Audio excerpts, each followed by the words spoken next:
നടിയെ ആക്രമിച്ച കേസിൽ മഞ്ജു വാര്യരുടെ മൊഴി നിർണായകമാകും. കാവ്യയുമായുള്ള ബന്ധത്തെക്കുറിച്ച് തന്നെ ആദ്യം അറിയിച്ചത് അതിജീവിതയാണെന്ന് ദിലീപ് സംശയിച്ചിരുന്നു എന്നായിരുന്നു മഞ്ജു വാര്യരുടെ മൊഴി. വിപിൻ സി വിജയൻ വിവരങ്ങൾ വച്ചിരുന്നു. വിപിൻ, രാജ്യം കണ്ട ചരിത്രത്തിലെ ആദ്യത്തെ റേപ്പ് കൊട്ടേഷനാണ്, ബലാത്സംഗ കൊട്ടേഷനാണ്. ആ കൊട്ടേഷൻ കൊടുക്കാനുള്ള ഇന്റൻഷൻ എന്താണ് എന്നതിൽ ഈ മഞ്ജു വാര്യരുടെ മൊഴി ഏറ്റവും നിർണായകമായ ഒരു മൊഴിയാണ്. വിപിൻ,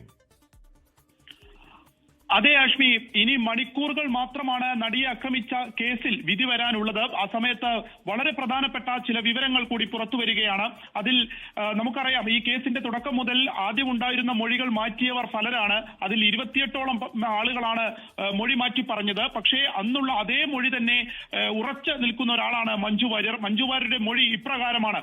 അതായത്, ഈ കാവ്യയുമായുള്ള ദിലീപിന്റെ ബന്ധത്തിന്റെ പേരിൽ വീട്ടിൽ വഴക്കുണ്ടാകാറുണ്ടായിരുന്നു എന്നുള്ളതായിരുന്നു മഞ്ജു വാര്യർ പറഞ്ഞത്.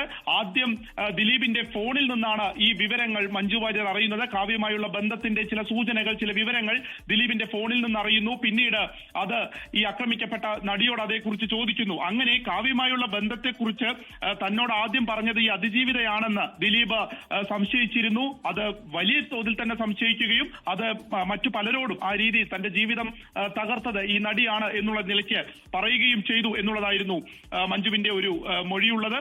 അതുകൊണ്ട് തന്നെ ആ ഒരു അസ്വാരസ്യം അതാണ് പിന്നീട് വിവാഹമോചനത്തിൽ വരെ എത്തിയത് എന്നുള്ളത് മഞ്ജു വാര്യർ പറഞ്ഞു വെക്കുന്നു. എന്തായാലും കാവ്യമായ ബന്ധത്തിന്റെ പേരിൽ വഴക്കുണ്ടായിരുന്നു. കാവ്യമായ ബന്ധം മഞ്ജു വാര്യർ അറിയിച്ചത് ഈ അതിജീവിതയാണ് എന്ന സംശയം ദിലീപിനുണ്ടായിരുന്നു. തുടങ്ങിയ കാര്യങ്ങൾ മഞ്ജു വാര്യരുടെ മൊഴിയാണ്. അത് പ്രധാനപ്പെട്ട ഒരു മൊഴിയാണ്.